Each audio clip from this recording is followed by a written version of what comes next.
We have some new information this afternoon about the Bright Path Daycare Center in Avon, which is now closing just less than a month after an employee was arrested for sexual assault. Your reporter Katie Cohen, she spent the day digging into the impact this closure will have on the community.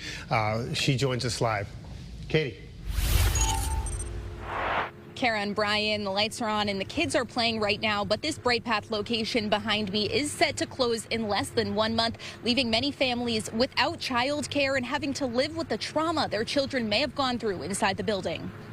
Dozens of families left wondering where to turn. Bright Path Avon will close in just 29 days. It comes as a result of a daycare worker, 29-year-old Jan Carlos Barrios Otero, being arrested. He is charged criminally with molesting one child, and Bright Path is facing a civil lawsuit claiming he did the same to another. The alleged abuse happening over several months. Parents found out about the coming closure through a letter on Wednesday. Bright Path saying in a statement that the business believes families deserve an experience without the disruption it's faced in recent weeks. A source familiar with the daycare tells Channel 3 this will not impact other Bright Path locations in the state. They also say employees are not being transferred to any of the other 27 Bright Path locations in Connecticut.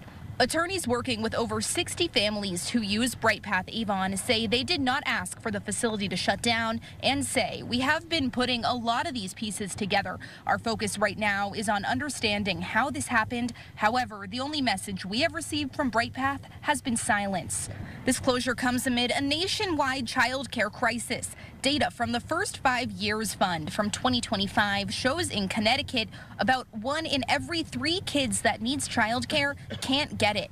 As the dozens of families who use Bright Path Avon look for other options, social workers say their faith in the system may be shaken.